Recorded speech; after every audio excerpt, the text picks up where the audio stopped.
mañana con 5 minutos, cielos parcialmente nublados en la capital regional de Magallanes. Está con nosotros el ingeniero economista Alejandro Riquelme Ducci. ¿Cómo estás, Alejandro? Buen día, gusto de saludarte, bienvenido.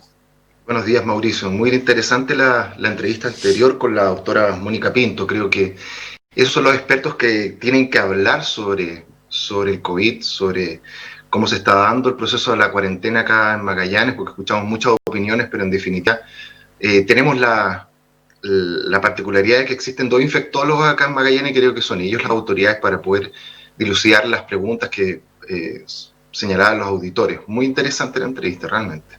Poco se les pregunta así, Alejandro. Ahora parece que se les volvió a preguntar, pero hubo un tiempo que no los tomaban mucho en cuenta por parte de las autoridades, digo yo, que finalmente son los que toman las decisiones.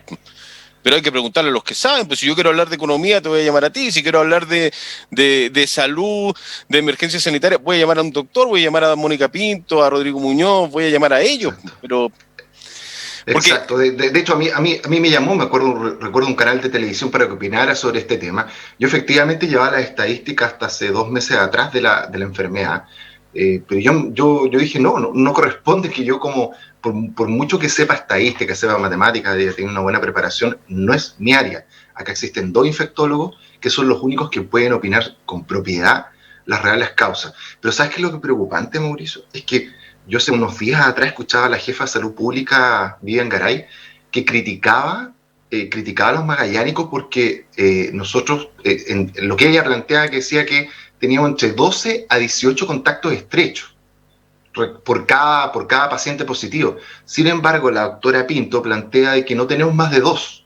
Entonces uno no entiende. En Santiago nos están diciendo que estamos pésimos, que en definitiva la responsabilidad es de nosotros. Esta es una noticia del lunes 21 de septiembre que salió en Radio Cooperativa, donde se culpaba a los magallánicos que efectivamente, y esa es la idea que tenía yo, pues sabes que tenemos cuarentena, pero no la estamos respetando. Pero sin embargo escucho a la doctora Pinto que señala que en promedio no tenemos más de 2 contactos estrechos. O sea que en definitiva estamos cumpliendo la cuarentena. Entonces son esas noticias que son contradictorias entre lo que informa el norte del país, las autoridades centralistas, y lo que está informando los expertos acá a nivel regional. Entonces uno ya no sabe a quién creerle. O un ministro que dice definitivamente que no tiene la menor idea de qué es lo que está pasando. Y eso ya creo que es grave. Porque en definitiva, si tú no tienes una información veraz de lo que está sucediendo en terreno, es muy difícil que tú puedas tomar decisiones en ese ámbito, en ámbito sanitario, para poder revertir la situación. Y eso es muy preocupante, es muy, muy preocupante. ¿Te llama la atención la cifra que entrega ayer? Yo lo dije en la editorial, ¿no? Nosotros estamos pidiendo la información respecto de los permisos colectivos desde abril. Se pidieron públicamente a 2 autoridades, a la Seremi de Economía y a la Seremi de Gobierno. Nunca llegaron los datos, los pedimos por transparencia. Solamente en transparencia nos pudieron entregar los datos de los permisos individuales que se mantiene ese promedio de 20.000 diarios, pero 60.000 permisos colectivos que duran una semana, esos permisos colectivos, ¿no? Se actualizan de viernes a viernes, ¿no? ¿Te sorprendió esa cifra? ¿Crees que...? Porque por ahí podríamos encontrar alguna respuesta de decir, pero por eso no baja la movilidad, pues es bastante obvio. Sí, efectivamente. Mira, Google, gracias a Dios, entrega cifras de reducción de movilidad a nivel región inclusive, ¿ya? Obviamente tampoco te la entrega con nombre y apellido porque eso no es posible. Eso significa que estaría reconociendo que nos tiene traqueados a todos, prácticamente a todos los ciudadanos, lo cual es así en todo caso. Tiene la información, pero no la hace pública, ni acepta que la tiene. No la hace pública. Y efectivamente, los niveles de reducción de movilidad, y yo entrego informes semanales, no han variado mucho con la cuarentena. Entonces, cuando la nueva intendenta habla de 80.000 permisos diarios, de los cuales 20.000 aproximadamente son permisos de gente que efectivamente tiene que salir a hacer algún trámite o tiene que ir al supermercado, y 60.000... o sea, prácticamente el 70% restante, se refiere a actividades que en teoría son actividades esenciales. Es extraño, ¿ya? Es muy, muy, muy extraño. Como bien planteas tú, yo no creo que 60.000 trabajadores hoy día, porque lo hablábamos acá en este mismo programa, prácticamente es toda la población activa de Magallanes. Entonces los números no cuadran. Tú no puedes tener 60.000 personas trabajando cuando hoy día efectivamente no hay más de 50 y tantas mil personas que están en la población activa, que pues están trabajando, están hoy día en la fuerza laboral. Entonces esos números no cuadran. O sea, significa que creo que la decisión de la intendenta de ir a fiscalizar a quienes emiten estos permisos, creo que es muy valedera, porque significa que estamos emitiendo permisos, están empresas que están haciendo ampliaciones de giro en forma fraudulenta para poder ingresar a este tipo de actividades esenciales que están determinadas por el servicio de salud. Y en este tema yo creo que hay una sola visión por parte de quienes somos líderes dentro del área del empresariado, tanto la multigremial como Alejandro Cusano, en el tema de la CPC.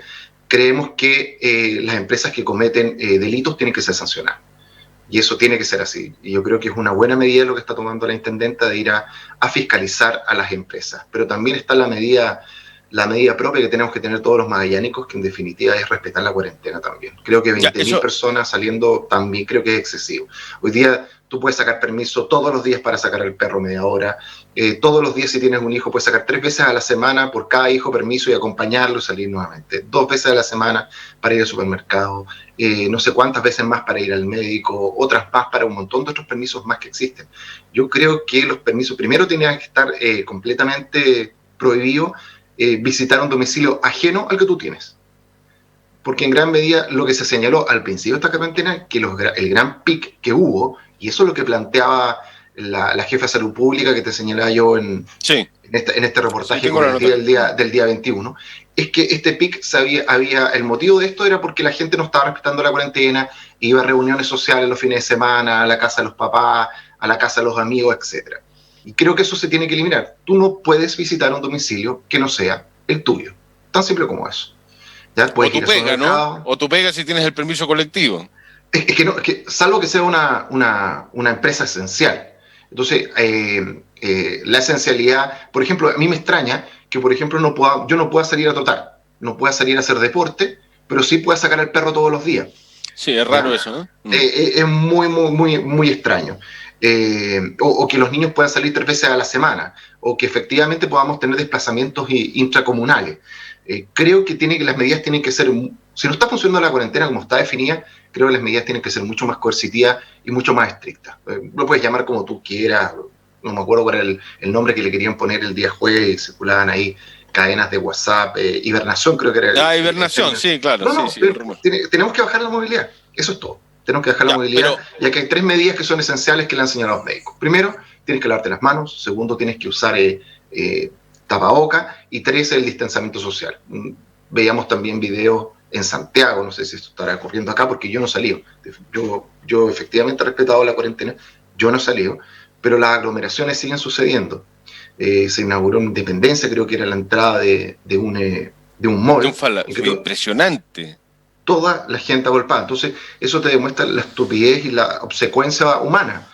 No, se le está diciendo que eso no se tiene que hacer y sin embargo se sigue realizando. Pero como bien señalas tú, creo que la culpabilidad no la tienen solamente los ciudadanos. Creo que hay empresas que efectivamente no están cumpliendo con la cuarentena y actividades que son estrictamente esenciales se están haciendo ampliaciones de giro. Y eso es una realidad. Se vieron varios casos en el norte del país donde se estaban haciendo ampliaciones de giro fraudulentas. Y como Servicio de Impuestos Internos muchas veces no puede ingresar a los domicilios de las empresas, o los fiscalizadores no pueden ingresar, no pueden determinar si efectivamente esa empresa tiene giro esencial para el cual señala dentro de los giros que posee si puede operar o no. Y eso es muy preocupante, porque el resultado de esa infracción no solamente la multa, estamos poniendo en riesgo la vida humana. Y ya hemos visto muchos decesos, que se ha disparado la tasa de mortalidad en Magallanes. Ahí hay un tema de responsabilidad o irresponsabilidad. Además, no podemos meter a todos los empresarios ni a todo el mundo empresarial en el mismo saco, ¿no? Eso siempre lo hemos dicho y lo repetimos, pero tú que estás ligado al mundo empresarial, hay negocios que han vendido, voy a poner cualquier ejemplo, televisores toda la vida, y uno los conoce porque han vendido televisores toda la vida, ampliaron su giro en los últimos 60 días y colocaron una estantería donde venden lentejas y fideos. Esa es una irresponsabilidad empresarial. Básicamente, yo entiendo la necesidad de seguir funcionando, ¿no? Y tratar de hacer alguna operación, alguna movida para poder seguir funcionando. Es el espíritu de la sobrevivencia también, ¿no? Y que lo tienen muchos empresarios, emprendedores, comerciantes, pero hay poca responsabilidad al respecto. Pues si yo he vendido siempre televisores durante 20 años y de la noche a la mañana pongo un estante con lentejas y fideos para poder seguir abierto, ahí hay un poco criterio. Yo creo que eso no es falta de criterio, eso es derechamente es tratar de doblarle la mano a la normativa vigente. A la norma. Sí, por supuesto. Sí. No, una vez que comenzó la pandemia, efectivamente, hay empresas que han hecho cambios de giro porque han tenido que cambiar de giro.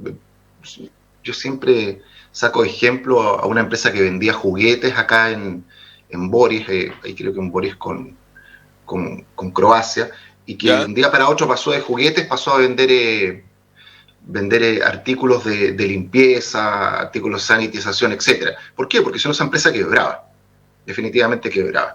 Pero diferente es lo que señalas tú, que para poder permanecer abierto, no sé, una empresa que toda la vida ha sido un retail, aparezca como señalas tú, vendiendo lentejas o vendiendo artículos de primera necesidad como es aseo, etcétera, etcétera. Eso no, sí, porque la otra es entendible, ¿no? Falta, son las partes de responsabilidad, claro. Si yo tengo una juguetería, como dices tú, y cambio el giro y para vender artículos de primera necesidad de aseo, por ejemplo, de limpieza, no puedo seguir vendiendo juguetes. No. Y el punto es que se hace, claro. Exacto, que tratamos de meter un par de artículos para poder seguir abiertos. Esa es la realidad. Mauricio, creo que eso es impresentable, eso no es una responsabilidad. Eso derechamente creo que es un delito que tiene que ser sancionado por la autoridad sanitaria y esto no hay que plantearlo con matices. Eso no puede ocurrir, porque la consecuencia de eso son pérdida de vidas humanas. Hay que entenderlo eso y hay que ser súper tajante, porque nosotros estamos podemos sacar permisos colectivos y estamos obligando a nuestros trabajadores a ir a trabajar y a exponerlos a un contagio, y esos contagios en definitiva va a terminar en lo que tenemos ahora, que hemos aumentado las tasas de mortalidad en forma exponencial acá en Magallanes. Mira, lo planteaba en el mismo programa que tenemos acá, si Magallanes se tomara como un país, hoy día seríamos el país con las tasas de incidencia más altas del mundo. A ese nivel de gravedad está Magallanes. Si tú lo comparas con los peores países que hay en estos momentos, India y otros más, si Magallanes fuera tomado solamente como un país, las tasas de incidencia, o sea, la cantidad de casos activos, etc., es una de las más altas del mundo. Y eso es para mostrarle a los magallánicos la gravedad del caso que estamos viviendo. Y se supone que 2 semanas tenemos los resultados de la cuarentena, pero tú ves que a 2 semanas los valores de casos, de nuevos casos, no bajan de las 200 unidades. Y eso es súper preocupante. Eso es súper preocupante porque significa que la cuarentena no se está respetando por los motivos que tú señalas, por los motivos que señala la doctora Pinto, que en tu entrevista anterior, y creo que, como bien señalas tú, hay que hacerle caso a los expertos regionales. Cuando tú tienes un ministro que señala, no sé qué es lo que está pasando en Magallanes, bueno, entonces hay que dar un paso al lado y decir, ¿sabe qué, señor ministro? Entonces escucha a los magallánicos, no a mí, no a ti, ¿ya? A los expertos magallanos. Tenemos 2 infectólogos acá a nivel regional que ya están confirmando casi en un 100% que estamos viviendo una cepa diferente. Eso yo lo había escuchado ya hace 3 semanas atrás, donde funcionarios de salud señalaban, no, Alejandro, lo que pasa es que estamos, al parecer, ya casi confirmado que esto es una cepa completamente diferente. Tienen que justificarlo científicamente, por eso están trabajando en el CADI, justamente respecto de ese tema. Sí, pero el ministro también ha hecho otros anuncios que no tienen ni una justificación científica, como que posiblemente estaban contaminados en forma simultánea los tres laboratorios que están haciendo PCR acá, y que genera una polémica prácticamente en todos los laboratorios, porque no puede ser que justo los 3 laboratorios estén funcionando mal. Eso es muy extraño. Sin embargo, él lo señala a nivel país y dice, mire, ¿sabes qué? Este es el problema y estoy pidiendo 1.500 muestras de vuelta acá a Santiago, porque en Santiago no cometemos ese error, poco menos que señaló eso. Entonces yo creo que él tiene que dar un paso al lado y decir, ¿sabes qué? Hay que tomar decisiones locales con los expertos locales, ¿ya? Y darle las herramientas a la nueva intendenta. La nueva intendenta señaló que la diferencia que ella hacía con el resto de los intendentes anteriores que ha tenido este gobierno, es que ella iba a tener la posibilidad de tomar decisiones y que lo habló con el ministro de Interior a nivel local. Pero eso no lo estamos viendo todavía. Y esperamos que eso se cumpla, si esa es la promesa que nos dio. Si es un cargo muy importante porque tenemos toda la salud de 180.000 magallánicos en sus manos. Sí, la toma de decisión con identidad y conocimiento y conciencia de territorio local, ya estando acá. Eso es fundamental para poder avanzar. Metámonos de lleno en la economía, Alejandro. ¿Cuál es tu visión respecto de lo que está pasando, para dónde vamos, en términos macro, nacional, y después podemos bajar a nivel local? ¿Te parece? Por supuesto. Bueno, a nivel nacional vamos a ver un repunte de la economía ya, creo yo, a partir de octubre. Yo planteaba septiembre, creo que ya será a partir de octubre.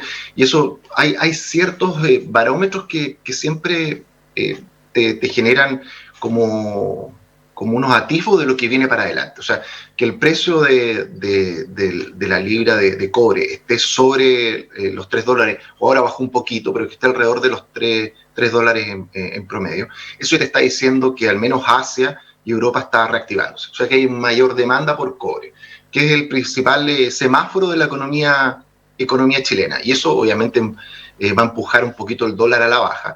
Pero ¿qué nos está diciendo? Nos está diciendo en definitiva, mire, se está reactivando la economía, los sectores productivos van a empezar a exportar, van a empezar a retomar la actividad anterior. Pero eso es a nivel nacional.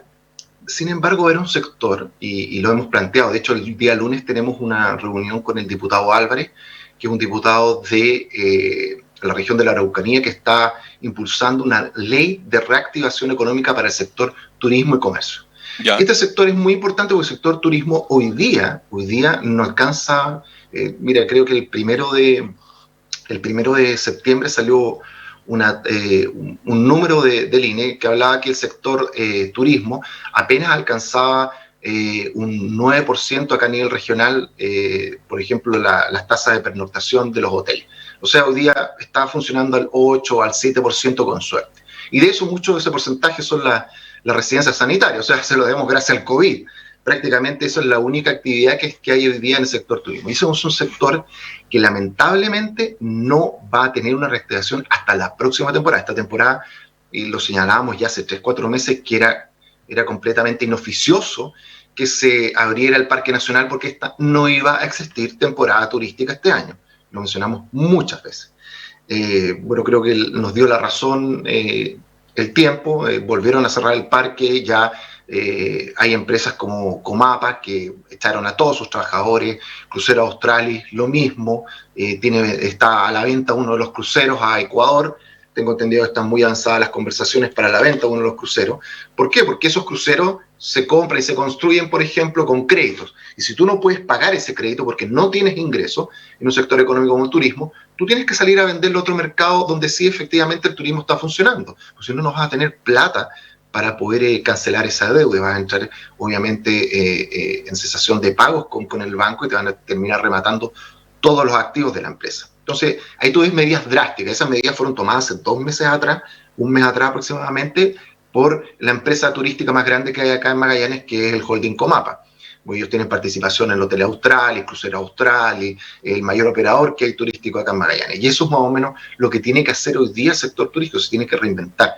Veíamos un reportaje en la prensa austral, creo que fue el día de ayer o antes de ayer, cómo los mismos guías turísticos, y ese es un sector que tenemos que apoyar, se están reinventando. Entonces, ahí viene el primer trabajo que vamos a hacer nosotros como multigremial, tener ya reuniones para ver cómo se aborda este sector en específico, que representa el 10% del Producto Interno Bruto regional. Yo creo que hoy día mucho menos, porque si estamos trabajando al 9%, no, es muy poco lo que está aportando a la economía regional. Y enfocarnos en otras actividades que si bien son un poquito más reticentes los magallánicos respecto a su apoyo, como es el sector salmonicultura, hidrocarburos, minería, tratar de retomar ese tipo de actividades para poder pasar esta baja que vamos a tener 2-3 años. El sector turístico no se va a reactivar en menos de 2-3 años. Tú tienes 2-3 años, Alejandro. Sí, 2-3 años. No vamos a tomar los valores normales antes de 2 temporadas más. O sea, los valores que teníamos, no el verano pasado, que tampoco fue muy malo, producto del estallido social, pero el año antepasado, esos 2018. Valores del 2018 no se van a volver a repetir hasta 2-3 años más, 2022, 2023. No va a suceder. Te doy un ejemplo. A ver, una empresa alemana que viene para acá en el ámbito de los cruceros, trató de hacer un crucero en el Mar del Norte en contratemporada, o sea, en el verano europeo, y resulta que creo que de los 34 tripulantes que tenía, 33 estaban contagiados a los 2-3 días de haber zarpado. ¿Qué significa? Que la industria de cruceros, por ejemplo, se ve muy afectada, porque hoy día si tú subes un crucero en cualquier parte del mundo, no sabes si te vas a bajar a la semana, al mes o a los 2 meses. Entonces la reticencia a poder consumir ese tipo de producto, ¿por qué? Porque falta que exista un solo caso dentro de ese crucero, y ese crucero no lo van a dejar atracar y bajar pasajeros prácticamente en ningún país. Tuvimos el caso, un crucero que salió de Valparaíso, tuvo que estar dando vueltas 2 meses, perdón, de Buenos Aires, pasó por acá por Punta Arenas, no dejaron bajarlo, tuvo En finalmente ninguna parte los en dejan ninguna parte. atracar. 2 meses dando vueltas hasta que pudo atracar en el puerto, creo que en Florida, en un puerto de Florida, no recuerdo muy bien si Sí, fue en Estados Unidos. Miami o Fort Lauderdale. Entonces eso te demuestra la reticencia que va a haber. Escuchaba ayer en Canal 13 que se señalaba que vamos a tener vacunas disponibles, posiblemente 10 millones de dosis a enero del próximo año. Yo creo que eso es muy positivo, o creo demasiado positivo para la realidad. Yo creo que no va a ser antes de marzo o abril que vamos a tener las primeras dosis distribuidas a nivel nacional. Entonces ahí recién tú vas a poder ver movilidad con un poquito más de confianza en el sector turístico. El sector turístico que tenemos en Magallanes es completamente diferente al sector turístico que tú tienes de los lagos hacia arriba. Acá el 90%, 80% de los ingresos están asociados a economías norteamericanas, europeas y asiáticas. Por lo tanto, esos sectores, para que hagan viajes transnacionales o transcontinentales, va a pasar mucho tiempo. Mucho tiempo. Diferente es el rol del turismo cuando tú te desplazas, no sé, de Santiago a Pucón o ahora de Punta Arenas en diciembre a la región de la Araucanía para ver, no sé, el eclipse lunar, el eclipse solar lunar que va a haber efectivamente en diciembre. Sí, en diciembre. Claro, efectivamente tú podrías optar o podrías estar pensando que vas a hacer eso, pero eso es un turismo interno y eso no ocurre en Magallanes. El turismo en Magallanes está enfocado principalmente en los mercados norteamericanos, europeos, y ahora de a poco ha ido tomando más importancia el mercado asiático y brasileño. Y esos mercados no van a reactivarse ante 2-3 temporadas más.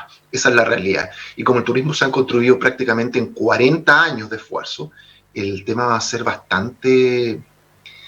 Va a costar mucho poder reactivar esto. Hay muchas actividades relacionadas al turismo, Alejandro, porque no hablamos solamente de los dueños de los hoteles, de los dueños de los barcos turísticos, no, estamos hablando de la gente que hace el transporte de turistas, de la gente que tiene hostales, por ejemplo, de la gente que vende servicio para las empresas turísticas. O sea, hay mucha gente relacionada, es un árbol muy grande, es mucho más integral esto que pensar solamente en el dueño del hotel.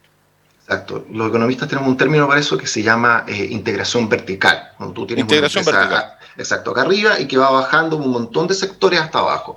Tienes transporte, tienes guía, servicios de alimentación. Y cuando hablamos de servicios de alimentación no hablamos solamente del restaurante, estamos hablando de la señora que hace el box lunch, que es este paquetito que se llevan los turistas para el full day o para el paquete turístico diario. Y eso es una señora que tiene un permiso de salud, de servicio de salud, y prepara esas comiditas y esas cosas en la casa. Una emprendedora. Puros emprendedores, muchos emprendedores. Por ejemplo, nos hemos visto con preocupación que hoy día no existe, escúchame, ningún instrumento para los guías. Ninguno. No ha habido ningún apoyo. Entonces nosotros, por ejemplo, tenemos también reunión el mismo día, el lunes en la noche, con la directora de Cercotec, donde le vamos a plantear cuáles son nuestros requerimientos respecto, porque tenemos prácticamente 7 asociaciones gremiales ya dentro de la multigremial, y queremos ver un poco ella que nos presente hacia dónde se van a destinar estos casi 9.000 millones que se le han entregado a Cercotec, 3.000 millones más que se aprobaron hace 2 semanas atrás. ¿Cuáles van a ser los sectores que van a ser priorizados? Nos preocupa mucho eso porque creemos que el turismo y el comercio y todas estas empresas pequeñas que yo te señalaba que están integrando el sector turístico están muy aproblemadas. Y no solamente con el tema de la crisis social, sino ahora con el tema del COVID. Muy preocupado ese sector. Creo que ese es el sector al cual debiera apuntar hoy día las estrategias de reactivación a nivel regional.